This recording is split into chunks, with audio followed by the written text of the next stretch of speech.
Chapter 1 Home. Loris. I could not contain my smile as I wait for my luggage to come out from the airport's baggage carousel. I got myself into a 20-hour flight. Nakakaburyong yon, lalo pat wala akong makausap sa eroplano. I was tapping my feet impatiently on the hard-tiled floor of the airport like a little girl who cannot wait to get her hands on that mouth-watering triple chocolate ice cream with sprinkles and mallows on top. Ang tagal naman! Naiinip kong bulong sa aking sarili. The last 2 years I've spent in Boston was the longest 2 years of my life. It felt like I was out of the country for 10 years. Sabik na ang mga paa ko na tumapak sa lupain ng aking bayang sinilangan. Nakakatawa ang isipin yung mga bagay na kinaiinisan ko noon, miss na miss ko na ngayon. Yung maingay na kalsada, yung walang katapusang traffic kahit saan ka magpunta, yung nakakasuffocate na init, pati na yung mga magjowa na hanep makapag-PDA sa kung saan-saan. Halos mapatalon ako sa galak noong nakita ko na ang mga bagahe ko. Agad kong ibinaba mula sa baggage carousel ang mga ito at inilipat sa pushcart. Pagkalabas ko sa arrival area, I tried to look for a familiar face. Sa dami ng nag-aabang ng mga susunduin, hindi ko man lang nakita yung sundo ko. Tumuloy lang ako sa paglalakad hanggang sa nakalabas na ako sa building. I immediately felt the Manila heat on my skin. 8:00 na ng gabi pero mainit pa rin. I just cannot help myself from spreading my arms wide. I closed my eyes as I tilted my head to the heavens. Then, I took in the hot breeze that I miss so much. And the blood will dry underneath my nails, and the wind will rise up to fill my sails. So you can doubt and you can hate, but I know no matter what it takes, I'm coming home, I'm coming home. Tell the world I'm coming home. Let the rain wash away all the pain of yesterday. I know my kingdom awaits, and they've forgiven my mistakes. I'm coming home, I'm coming home. Tell the world I'm coming. Trying to get used to polluted air? I heard a deep familiar voice speak from behind me. Nope, I'm enjoying it, I said, smiling widely as I turned to him. A small smile crept from his thin pinkish lips while he shook his head.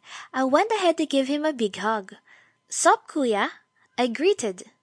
You're way too clingy, sis. He answered, but he hugged back. Kuya Jared talaga hindi na nagbago. May shortage pa rin siya ng sweet bones sa katawan. Simpleng I miss you sis lang ang hirap pa niyang sabihin. Sa bagay, that is my kuya's charm after all. Pasuplado effect.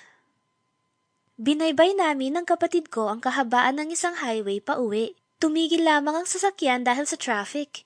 Iniikot ko ang aking mga mata sa paligid. Wow! Halos walang pinagbago, I commented. Naroon pa rin ang mga matatayog na buildings, pati ang mga malalaking billboards. Punong-puno ng kulay ang paligid na nagmumula sa mga ilaw na tila kumikislap. Halos bumper to bumper pa rin ang mga sasakyan sa kalsada, pero umuusad naman kahit papano ang trapiko. Ngunit ang isang bagay na ikinamangha ko talaga ay ang napakalakas na TV ng katabi naming bus. Tutok na tutok ang mga pasahero sa Ang Probinsyano Season 24. 2 years ago, umalis ako ng Pilipinas na nakikipagbakbakan si Cardo Dalisay habang kumakanta sa background si Gary V. Hanggang ngayon nakikipagbakbakan pa rin siya at may bago ng leading lady. Napatingin ako sa gawing kanan ng highway. Kaya naman pala medyo mabagal ang galaw ng trapiko rito dahil may construction ng bagong tulay sa area. 2 lanes rin ang sarado. You have got to be kidding me! I smirked at my brother when something caught my eye. Itinuro ko kay kuya yung mala billboard na public advisory patungkol sa construction ng tulay na kitang-kita ko mula sa kinauupuan ko. Pero kibit-balikat lang ang isinagot sa akin ng mayabang kong kapatid. Kung sa bagay, sino ba naman ang hindi magyayabang? Ang laki lang naman ng pagkakasulat ng Project Head, Engineer Jared Alfonso M. Rivera, sa Public Advisory Billing ng ginagawang tulay sa isang major highway sa bansa. Pasikat, sabi ko kay kuya. Alam ko naman kasing sinadya niyang dumaan dito para maipakita sa akin ito. I just wanted to show you my new baby. He proudly said. Magkano? I teased. Sorry, confidential. Napailing na lang ako sa kanya. Kuya Red is only 28, but he has achieved more than what others achieved in their entire lives. He graduated on top of his class and was a top-notcher in the engineering board.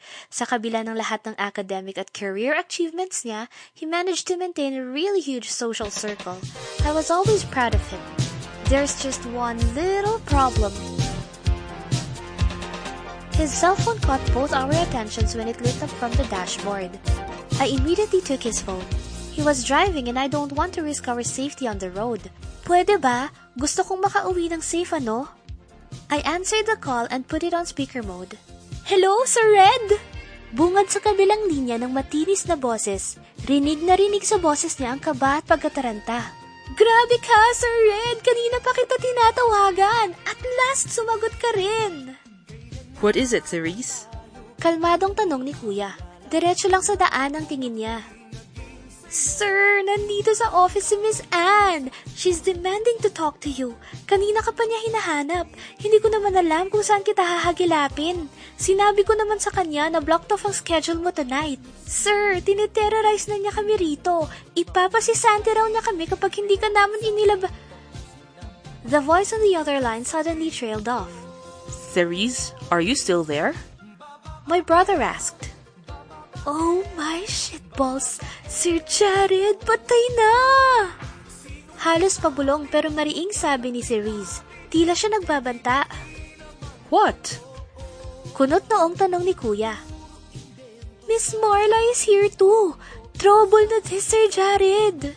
Ang nakakunot na noon ni Kuya Red ay mas lalo pang kumunot sa kanyang narinig. Saglit siyang tumigil para mag-isip bago tinanong si Therese ng, Sino? I smirked at that. Sa tono pa lang ng pagsasalita ni Therese kanina, may idea na ako kung sino sina Anne at Marla. Napabuntong hininga na lang si Therese sa kabilang linya. Sir Red naman, hopeless ka na! Si Miss Anne, yung nakilala mo sa Tagaytay Conference last month na anak ng kaibigan ni Architect Delgado. Si Miss Marla, yung model na i-dinate mo last week na patay sa'yo. Ano ka ba? Dinig ko ang magkakahalong inis at pagkataranta sa boses ni Therese. Hay nako, kawawa naman itong secretary ni Kuya. Sigurado naman akong wala sa job description niya ang maging frontliner sa pagharap sa mga babaeng biktima ng kamandag ng boss niyang babaero. Pero 3 taon na niyang tinitiis na gampanan ng role ng pagiging shock absorber ng mga biktima ni Kuya. Dapat talaga humihingi si Therese ng dagdag na sweldo eh. Hindi kaya madali ang ginagawa niya? Muling nag-isip si Kuya. Ilang saglit pa, ang kunot sa noon niya ay napalitan ng unti-unting paglaki ng kanyang mga mata. What? Anong ginagawa nila yan? Ewan ka sa'yo, Sir Red. Ikaw naman kasi, hinay-hinay ka lang naman. Makipag-usap ka ng maayos sa mga babae ng buhay mo. Hindi yung kinaghosting mo sila kapag nakahanap ka na ng bagong lalandiin. So, anong gagawin ko? Tila na nga sarap ang tanong ni Kuya kay Therese. Sir Jared, bumalik ka na rito, dali! Nasa lounge yung dalawa sa maraming mga babae ng buhay mo. Parehong naghihintay sa'yo. Kapag nagtsikahan ng dalawang yan at nag-aalaman na, catfight to, Sir Jared. Mukhang pareho pa naman silang strong personality, oh. Ngayon pa nga lang na hindi sila magkakilala, nakakaramdam na ako ng tensyon sa pagitan nila. Kung makikita mo lang kung papaano sila magtaasan ng kilay. I pursed my lips together para pigilan ang sarili kong matawa sa Gina kwento ni Therese. Alright, I'll be there in about an hour. And Therese, try to keep them from killing each other. Napailing na lang ako as he continued to drive.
Kuya Red dropped me off at the house before rushing to their office to, I don't know, probably and hopefully get slapped in the face twice. Daddy! Mahigpit na yakap ko kay Daddy na nasa bungad ng pintuan. Namiss ko yung signature niyang brush-up na buhok na hindi matibag-tibag ng kahit anong lakas ng hangin. Hair wax na yata ang shampoo ni Daddy eh. Welcome home, Loris. Nakangiti niyang salubong. Daddy, ano ba naman yan? Hanggang ngayon ba allergic ka pa rin sa kusot? Sabi ko saka ko kinusat ang dulo ng kanyang plansyadong t-shirt at ginulo yung pinaka-iingat-ingatan niyang brush-up hairstyle. Wala nang nagawa si Daddy kundi ang tumayo roon na parang bata at paningkitan ako ng mata. Sige, Loris. Pagbibigyan kita ngayon. Welcome home gift mo na to, ah. Natigilan lang ako sa pagtawa noong marinig ko si Mommy mula sa loob ng bahay. Lorenzo, is my little girl home? Hi, Mommy! Kaway ko sa kanya nang makita ko na siya sa sala. I saw her almond eyes glitter with joy when she saw me. Her red lips also smiled widely. She immediately took off her apron as she rushed towards me. Oh, my Loris, I missed you! Isang mahigpit na yakap ang isinalubong sa akin ni Mommy na sinuklian ko rin naman ng isang mainit na yakap. I missed you too, Mommy. After a couple of seconds, she broke the hug. Pinakatitigan niya muna ako ng may ngiti sa mukha mula ulo hanggang paa bago tuluyang pakawalan. Come on, I cooked all of your favorites. Gumawa rin kami ni Nanay Beng ng favorite mong chocolate cake, she said while leading me inside the house. Sandali, Loris. Hindi mo ba kasama si Alfonso? Tanong sa akin ni Daddy. Nope. Kuya Red had an emergency in the office. I trailed off. Frankly, I do not know how to tell our parents what my brother is up to. I saw Mommy roll her eyes before finishing off my sentence. Jared went to their office to deal with his mess. Nasabi na sa akin ni Therese kanina nung tinawagan ko siya. Ewan ko ba dyan sa anak mo, Lorenzo? Pagsabihan mo nga't sawang-sawa na ako. Paulit-ulit na lang ako sa kanya pero parang walang naririnig.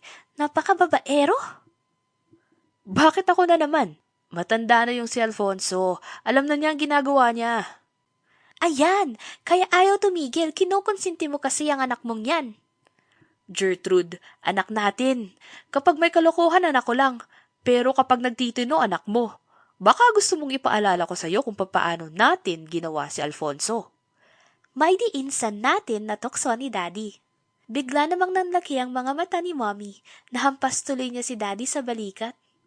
Ikaw talaga, Lorenzo, puro kakalokohan. Saway ni Mommy, saka nauna at namumula nang naglakad papunta sa dining area. Kami naman ni Daddy ay naiwang nagtatawanan. Bago sumunod kina Mommy, napatingin ako sa family portrait namin na nakasabit sa dingding ng sala. Mommy and Daddy looked so in love, standing in the middle of a grand staircase.